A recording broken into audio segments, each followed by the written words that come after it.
Hello and welcome to the Billion Dollar Broker Podcast. My name is Ross Lacane. I'm bringing my 25 years industry experience together with leading experts around the globe to give you the insights on how to live a better life and grow a profitable mortgage broking business that you are proud of. Welcome to another episode of the Billion Dollar Broker Podcast. I've got Nick Reilly from Inovayt with me today. Got a great business, written over $1.2 billion in mortgages over the last 12 months, settled 876 million amongst his team. But what's most impressive about this, the average broker within his business settles around $45 million per broker. So really excited to get into this. You've won many awards, including the Better Business 2021 Best Independent Office, many AFG awards, and you've been in the top 25 brokerages around the country. So welcome, Nick. Thanks, Ross. Thanks for having me, mate. Looking forward to the next hour and chewing the fat about our great industry. Yeah, I love it. It's an industry that I know that you're passionate in and you give back. I noticed, someone said something about you, that what they love about you is you're still the same as you were 10 years ago, that you've got that authenticity and that you're approachable and that you're willing to give back. So welcome, mate. No worries, mate. Happy to be here.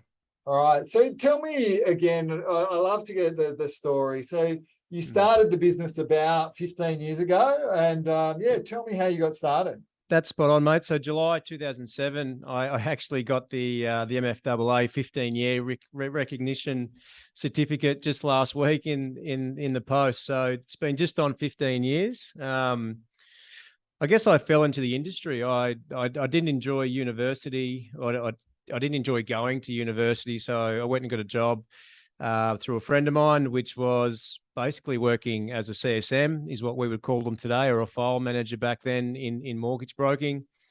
Did that for around 12, 18 months, and then organically moved into sales. And prior to that, I had no idea what the industry was or that it existed. Definitely fell into it, but through numbers and sales and I guess helping people, really enjoyed it and found a love for it. Unfortunately, the business that myself and my initial business partner were working for actually went bankrupt a couple of years after me starting there. So we decided, well, we have a client base here and we have a referrer base. Let's just go and have a crack at it ourselves. No one's going to care because they're not around anymore. And that was 2007 when I was 25 with not much idea about business, but knew how to write a deal. Yeah. And we kicked it off from there. And, since then we've gradually grown and grown and grown. And you've had some exponential growth the last probably 3 or 4 years, just based on a few changes we made. So, yeah. So that was 2007. So, unfortunately, you're in a business that went bankrupt, but you obviously saw the opportunity and, as I say, you had a crack. And so who was in the business back then in sort of 2007? Yeah, so it was myself and my business partner, Renee, at the time. We were both mortgage brokers, and we took with us a CSM or a file manager from the business that went down. They obviously didn't have a job. And being as bullish as we were, we decided to bring someone in on day one. So there was 3 of us, two mortgage brokers and a file manager. And I think back now, Ross, and it's probably the best thing we could have done, because it really put me in the right position to understand the power of having people support you. So I was never in that spot where a lot of people are now, where they're always considering whether or not to take on support to go to that next level. I actually never knew any different, and it wasn't through smarts, it was just through chance. So, although we took on a bigger responsibility than we may have wanted to at the start, it really set us up for the future and what we've built today. Oh, exactly. And I did exactly the same thing in my business. From day one, I had someone really, really good, and she ended up being with me for about 15 years. Right. And that first hire is so important. I mean, I see people even now, and some of the people, they wrestle with, should I or shouldn't I? And, everyone I've spoken to said, look, did you regret it? and 99 out of 100 no, right? So I think it's that's a key lesson in terms of it's never too early to get that first person in. So a matter of make you work a little bit harder to make sure you can cover their wages, right? 100%. And I have a lot of conversations. You talk about giving back. I'm generally pretty open and happy to talk to people, and most of the questions I get center around either how did you grow your business and bring on more brokers and actually move off the tools, or how did you take that first step into support? And exactly like you said, there's absolutely no doubt that when people do it, within 6 months' time, they say it's the best thing that I ever did, and I should have done it a long time ago. So, yeah, feel very grateful that we made that decision and didn't know any better. All right. So back to those two questions, right? Let's unpack those two questions that you get answered all the time, because I'm keen to know the answers to those questions. So the first one that you mentioned was, how did you go about growing a team of brokers? Yeah, well, for me, I guess I worked out pretty quickly that I wanted to build a business. So I had that mindset that I wanted to build a business. I didn't want to be a mortgage broker for the rest of my life, not because I didn't enjoy mortgage broking. I just wanted to be a business owner. So I had that mindset from day one. So I was always thinking about, how do I do that? The obvious answer being is to, work on the business and not in the business, which is what we're all trying to achieve. So I guess the first thing for me was, okay, well, I need someone who I can trust with my clients, and that needs to be someone that comes into our business for a period of, say, 1 or 2 years. This is what the thought process was, that I could see the work that they did, and I was confident that they had the skills and the ability to deal with my clients. And then I had to find a way to pull myself out, but do it slowly, because being the face of the business, whether it be not just with consumer clients, but also referrers as well, you can't just extract yourself from dealing with those people. There's got to be a process. And the last thing is just, you've got to be prepared to go backwards in income. And I think that's the biggest thing. And I get a lot of people say to me, oh, what's the secret sauce? Well, there is no secret sauce. You need to make a decision, and you need to be prepared for your margins to go backwards for a couple of years, because that is what will happen, because all of a sudden you're paying someone else to write the business. And it might not be a couple of years. You're based on the fact that you can get out and bring business in as the business owner. You'll probably get your margins back to where they were within 12 months. But when you're a broker with maybe just some, maybe 1 or 2 CSMs or support staff, it can be a highly profitable business. The minute you start bringing salespeople in, that profitability gets hurt considerably, and then you've got to look at volume and numbers and scaling. So the first thing is, find the individual that you're happy to look after your clients and that you think you can refer your clients to.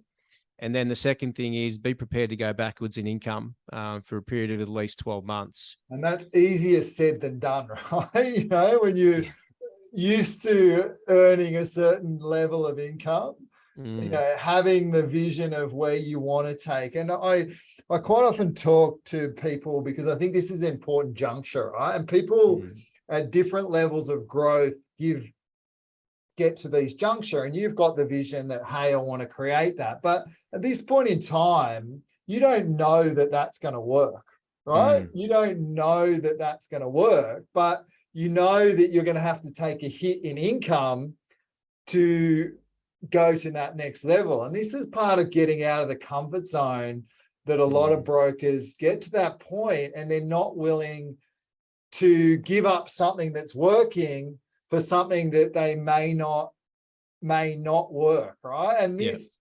you say it and it sounds easy. Oh yeah, you got to be prepared to take, but actually doing it is a totally different thing, isn't it?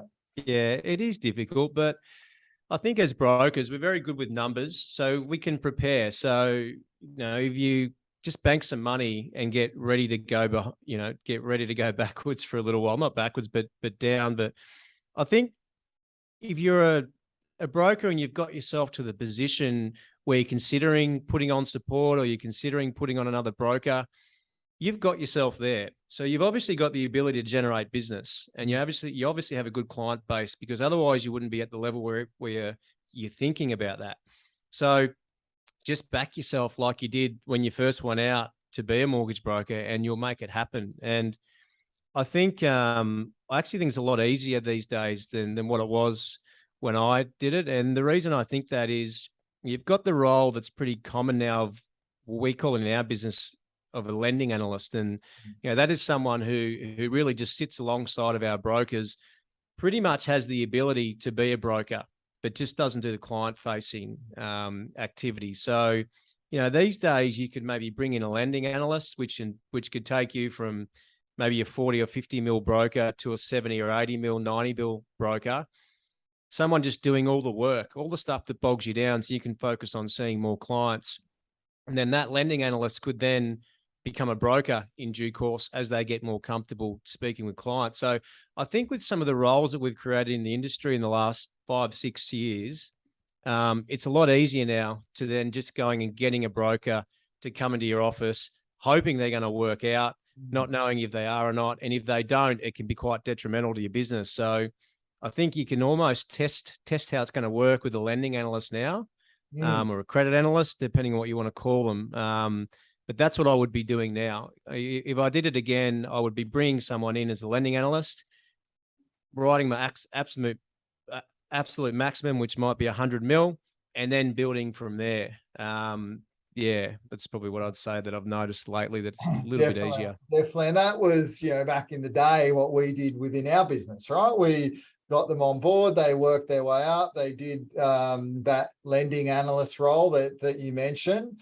And then once they obviously, learn the credit policy, they learn how to structure a deal, they have some experience with the process end to end, it puts them in a perfect position to move them sideways. And all they need to then learn is sales, right? And the relationship building and the, focusing on the goals and dreams is what you need to teach them at that point. But rather than trying to teach them everything at that point, you're much more likely to be successful, right?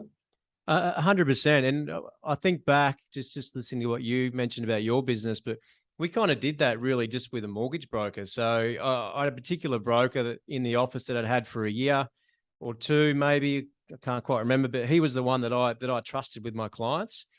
So really what would happen is he would come into the meetings with me and he would pretty much take over the file. I was really just there to provide some comfort, obviously a familiar face and a familiar voice. But thinking back, even though he was a qualified mortgage broker, he was really playing that lending analyst role with my clients for the first 6 to 12 months, and to the point where I just completely stepped away and then would handball clients straight to him. So we just didn't have the title then, I guess. But I just think it's far easier now, and you're seeing more and more brokers do it as well. You're seeing these brokers hit settlement figures of 150 to 200 million regularly. Some brokers are hitting even more than that. They're obviously doing that with a team. So it's more common, and there's more of those lending analysts around as well. So yeah.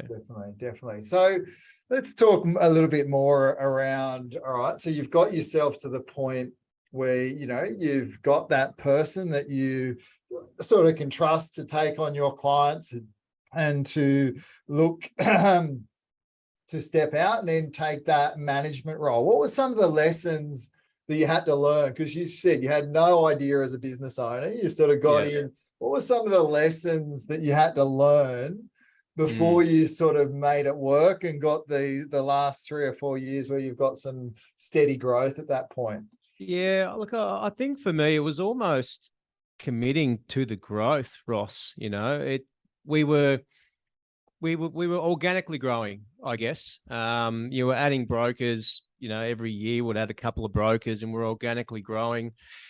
As far as learning, I learn every day more and more as we become a bigger business. But I guess what it was for us, and it was 4 years ago in 2018, where we switched to a salary model. And that was a line in the sand where we said, okay, we think we've got a really good offering here for brokers to come into from a support point of view with our client service managers. We were building a really strong offshore team at the time. We had some really good referral partners, but we really just drew a line in the sand and said, right, we're going to a salary model. We were one of the few that were doing that. There's more and more doing that now, but I would say we're one of the first that moved to a salary model. And that was a complete game changer for us. It meant we could get in quality brokers. We had an offering outside of what we provided as a business. We also provided security and a salary. So the big change for us was moving to that salary model in 2018. And then what I've learned from there is you can't continue to do what you do as the business owner and not bring people around you to continue to grow the business, because and this is one of the other questions I get a lot for the people that have, I guess, already bought the support on, that are then going to that next level in their business to scale it. How the hell do you do that? So, you can bring in one or two people or one or two brokers, but then, how have you got such a big offshore team? How have you got such a great CSM team? Well, for me, it's bringing in a management team. So I had to keep bringing in layers of management because I just didn't have the time to do it. I was very good at bringing business in. Systems and processes were not my strength. And then when you've got a group of brokers that rely on, industry leading systems and processes, I need someone who's good at that to make sure that we do that well, or it's all going to fall apart. From then we created a bigger sales team. So then we needed a sales manager. So, we've got these brokers performing, but how do we get them to the next level? I don't really have time to sales manage them because I'm trying to bring business in.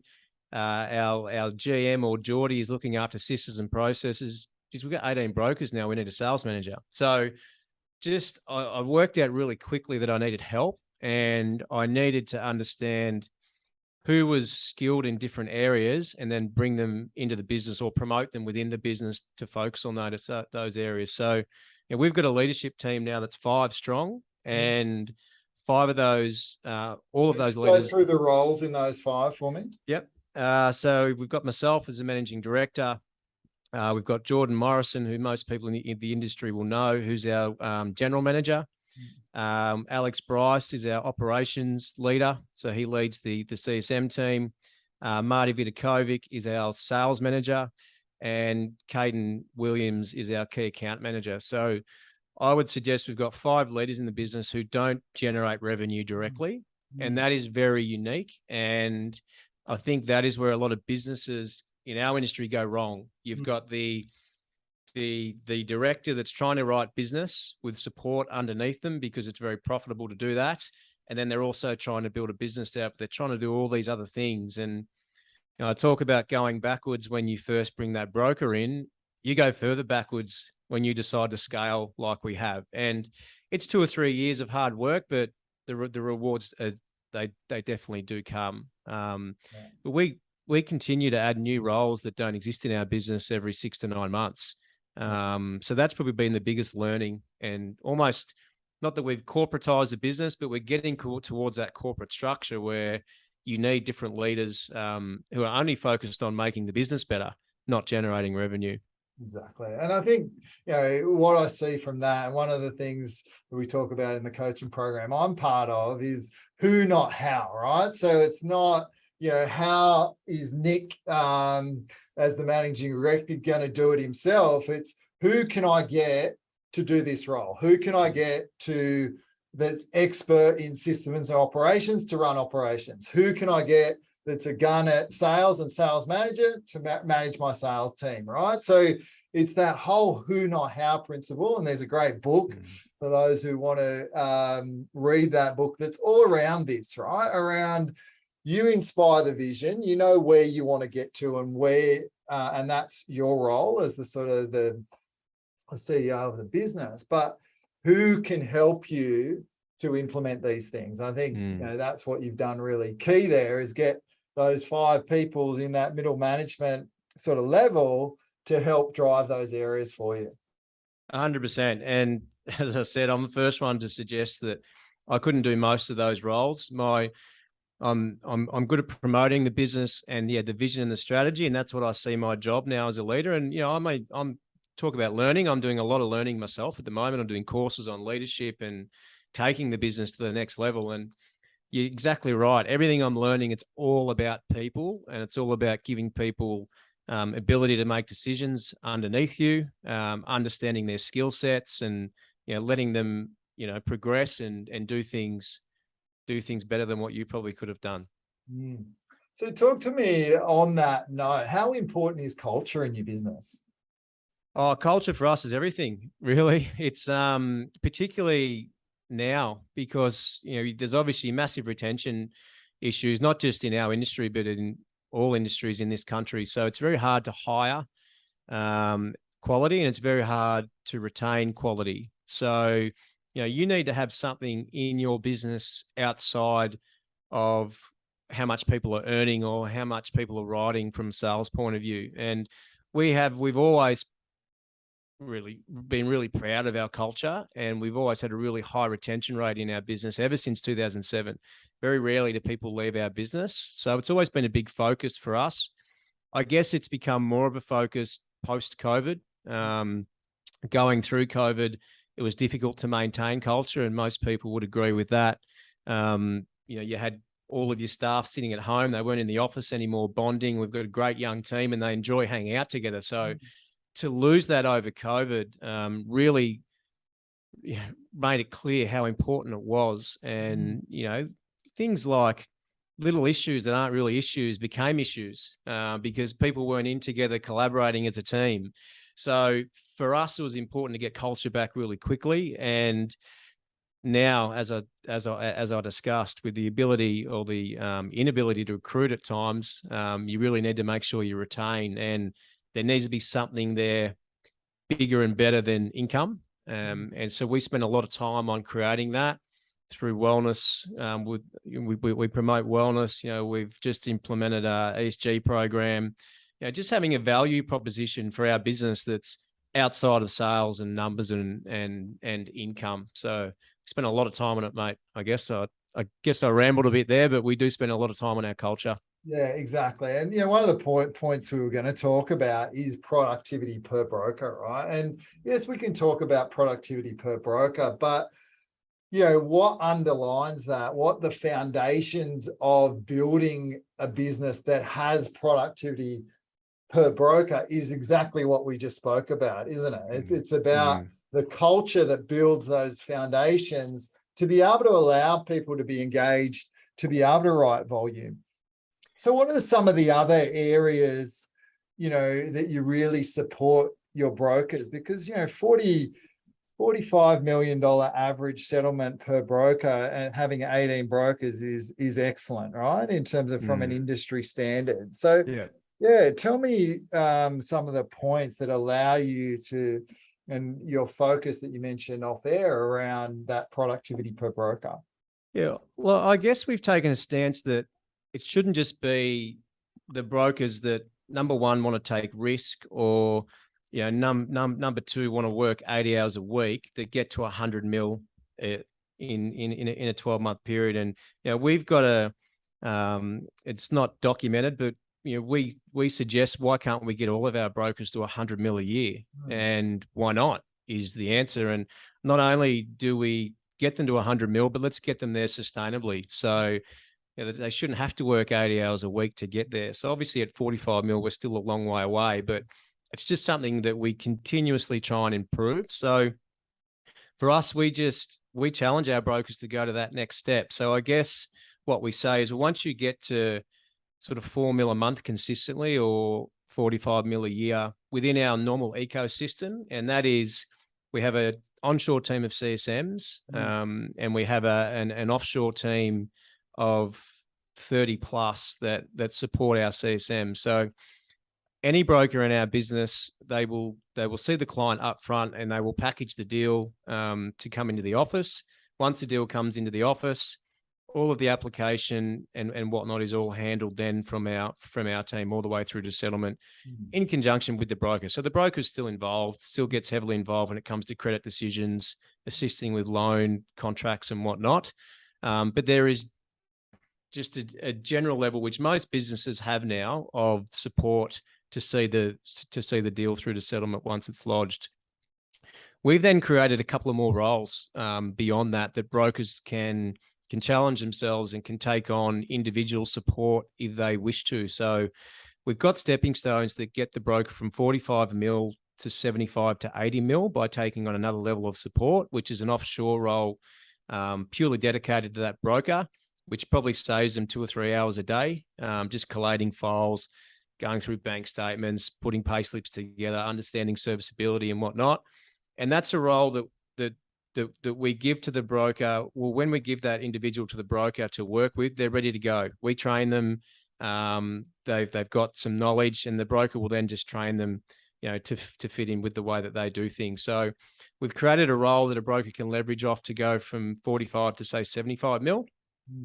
And then we created another role, which is the lending analyst, which a lot of other brokers are using, which we think will get our brokers to 100 mil. Yes. So I guess what we're doing is we are providing the support for brokers if they want it, and then supplying those individuals to the brokers ready to go. So all the broker has to worry about is finding more clients, getting deals done. We supply the HR, all the recruitment and whatnot. And particularly that first stepping stone, the 45 to 75 mil, that's an offshore role. So it's actually very cheap, I guess, for lack of a better word. So most brokers are happy to take that plunge because there's a clear path for them to get to 75 mil at not much of a risk.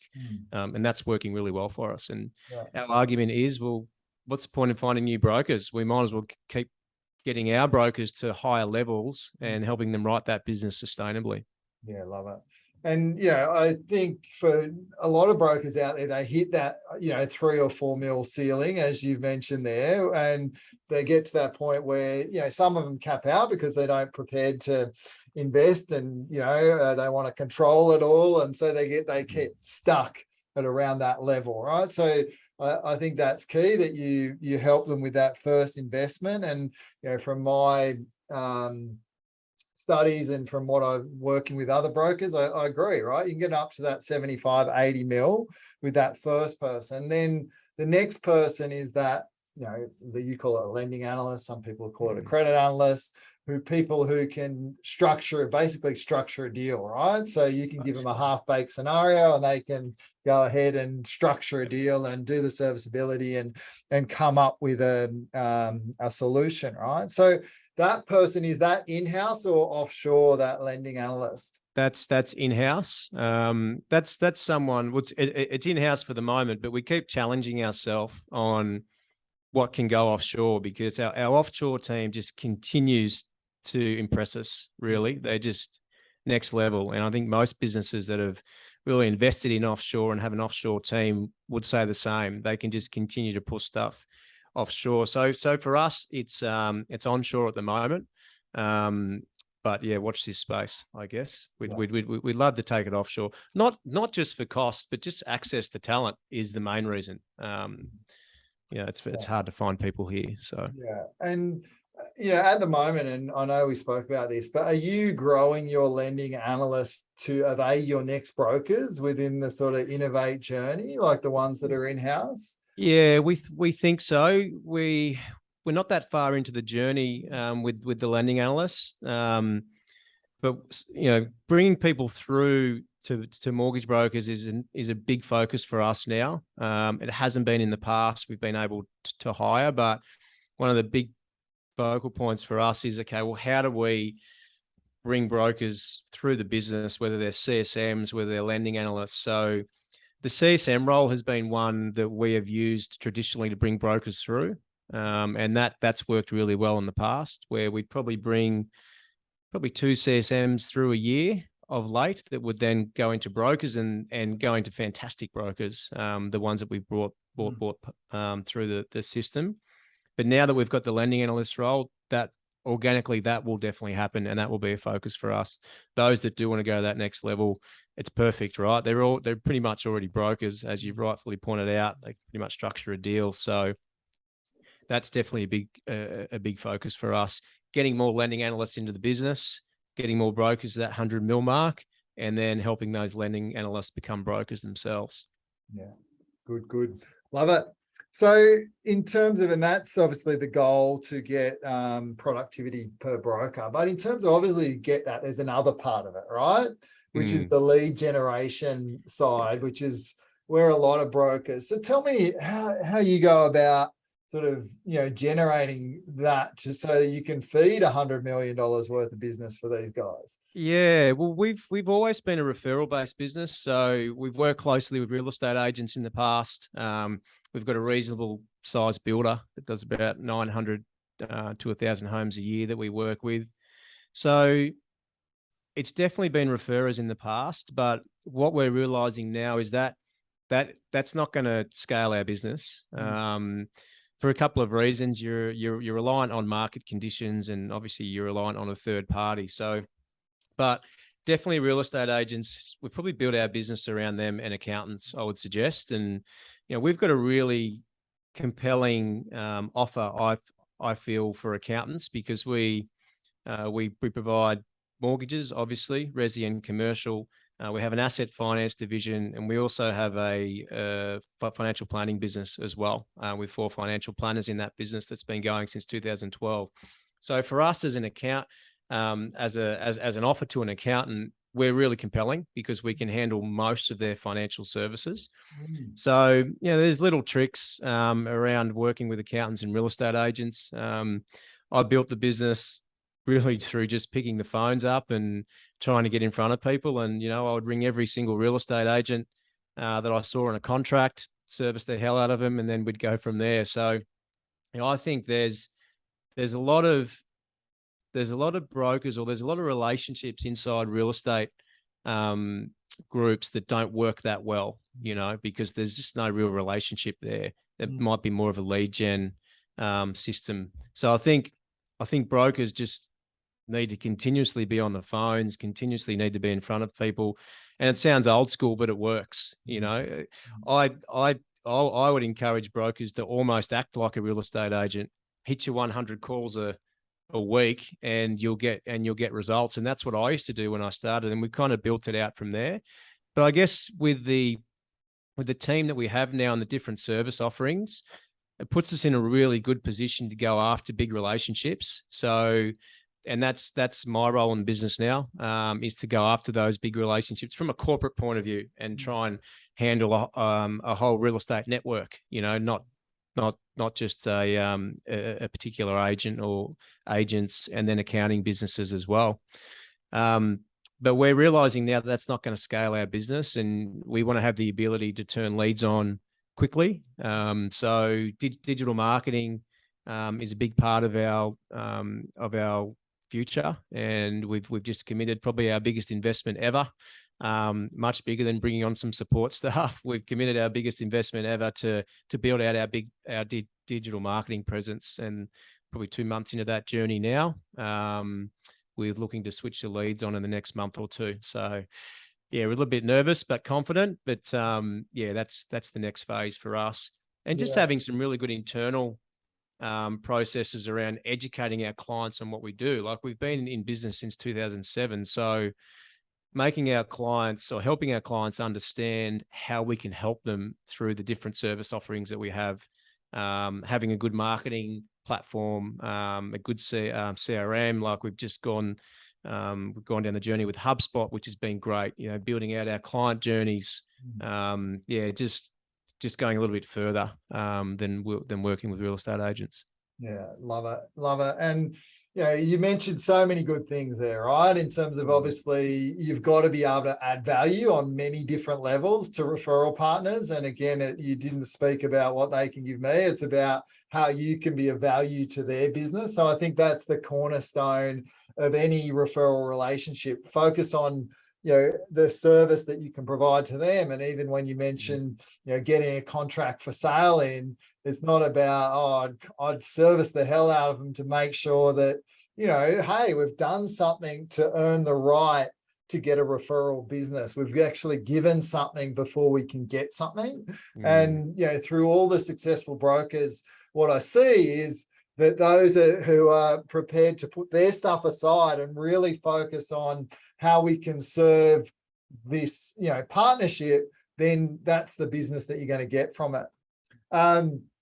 And then obviously, as you said, as you go and scale, because a lot of this is your legwork and sort of building these relationships, you're going to have to get to the point where you do it from a marketing perspective, right? Because there's only so much that a business, and again, I was speaking to someone the other day and saying where a lot of business go into the den zone is between that 10 and 20 mil, right? In terms of turnover, they go into, because it's no longer a smaller business. We can't just go and shake the tree anymore, right? To make things happen, we've got to look at things a little bit differently, right? To make things happen. And this is what you're talking about with, hey, we've got to move away from this model and we've got to go down a path of marketing, right? We've got to, so we can turn those taps on, invest and not invest, so we get those consistent volumes. So it's really interesting you say that. Yeah, and you have to continuously be reinvesting too, you know, and I think this is the hardest thing, but we have a certain amount of money that goes aside most years, and that's to growing the business. And you know, we have to really work out what our net profit, what net profit margins we're comfortable with, and what growth rate we're comfortable with. Because we could shut everything down and tighten the purse strings and have an amazing profit. But we've made a decision as a leadership team and as shareholders to continue to grow the business, and that involves a lot of reinvestment. So you just, it's the mindset, and this is what I'm learning, Ross, as I continue to go down the journey of building a business, that I'm learning what bigger businesses do, you know, and bigger businesses reinvest all the time, systems, processes, marketing. Otherwise, we're not going to grow. So, yeah, so it's definitely the case. But being comfortable with investing money is another big thing. Yeah, it's interesting. And I know, you know, from being in businesses like Aussie, where you have a range of different leads and referrals and digital leads and so forth, the thing, it'll be interesting to see how you go with this, is the challenge from your brokers. They're used to dealing with a certain sort of lead, which is more a referral based lead or an existing client, to dealing with a digital lead, right? Yeah. And you know, some businesses are going down the thing where we'll put business development managers in because we know they're a different type of lead. So we're going to manage those first and we're going to qualify them. So because we know that our brokers may not go down that path, right? So the other thing you can do is we'll train your brokers on, hey, this is a different style of lead and you're going to deal with it differently. What's your thoughts around dealing with that? It's a really good point. And I'm glad you brought it up, because it's something that we haven't had great discussions around. And I think the reason we haven't is because we find that our busy brokers are just create more business. So if you've got a broker that's working really closely with real estate agents, and to your point, those leads are really warm, clients have either transacted or they're about to transact, and they're pretty easy deals, I guess. And you know, they're buying $1 million houses in Melbourne and whatnot. So I think giving those brokers that are really busy with those referrers online leads won't work. I don't think it will. And what we find with our quality brokers is once they're 2 years in our system, 50% of their business is self-generated. It's not coming from us because there's word of mouth. Those clients are then referring. So their reliance on our business goes from here to here. And then they just become more reliant on us for the ecosystem and the support and getting them to that next level.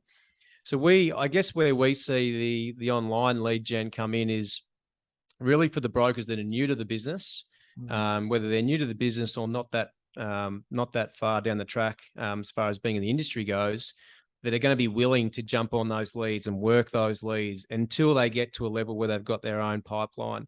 And it's almost like construction. Construction's similar. You know, the busy brokers don't want to touch it for obvious reasons. You know, it's a long play.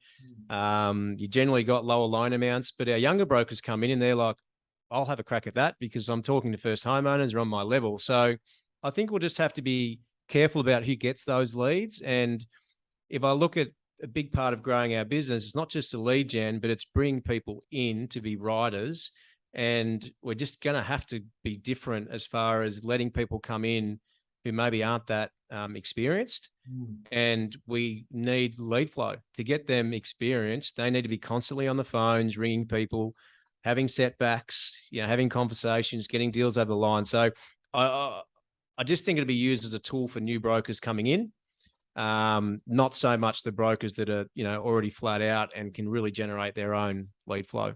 Yeah, love it, love it. And I heard those sort of leads that you have to nurture be said they're a bit like your investment portfolio, right?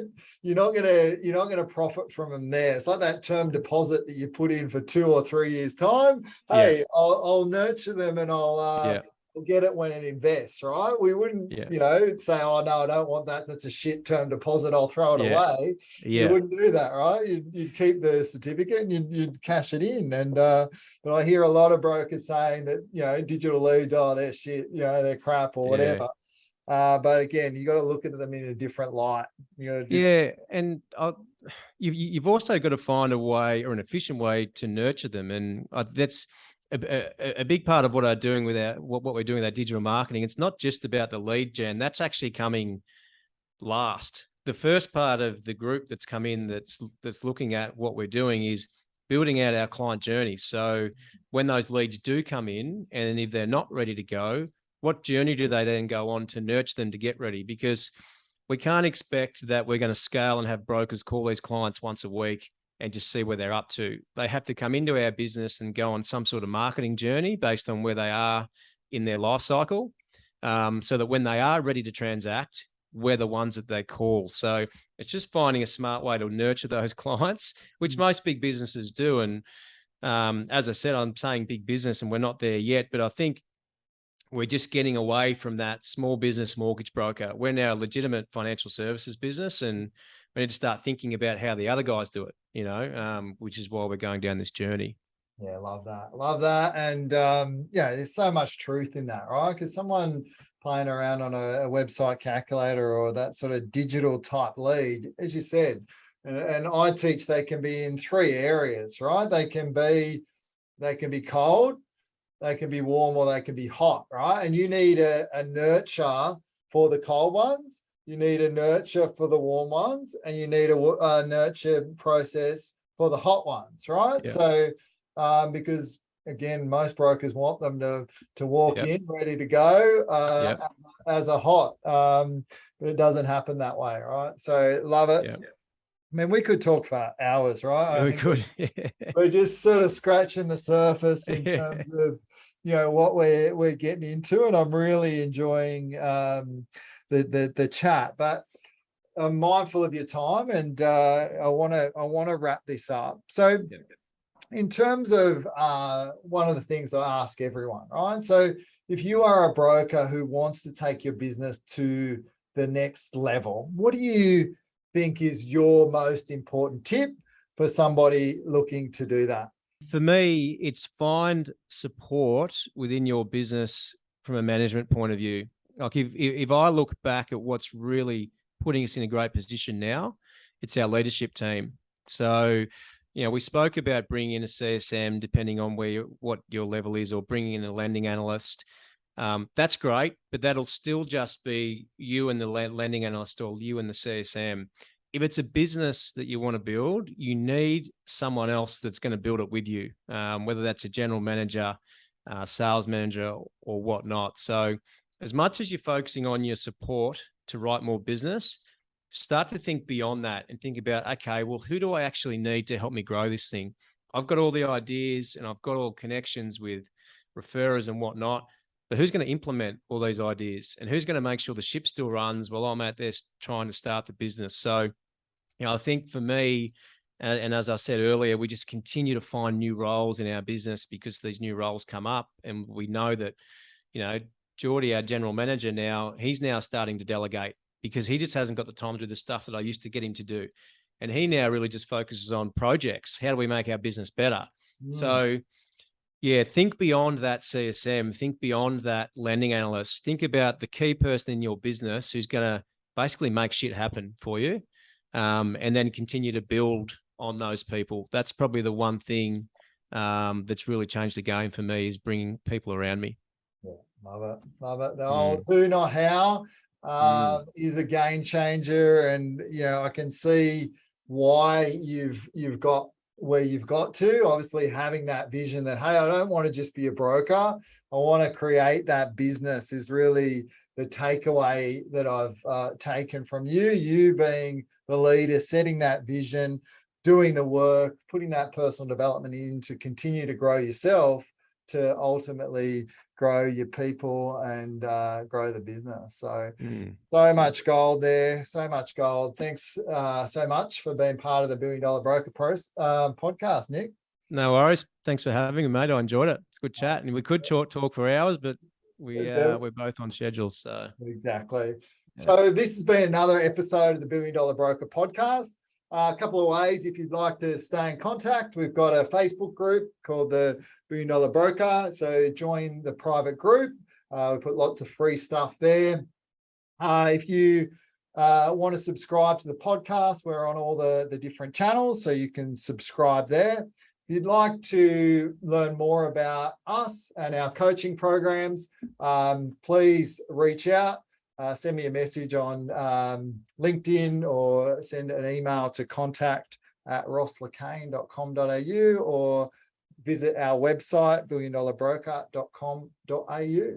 Thanks again, and we'll see you next time.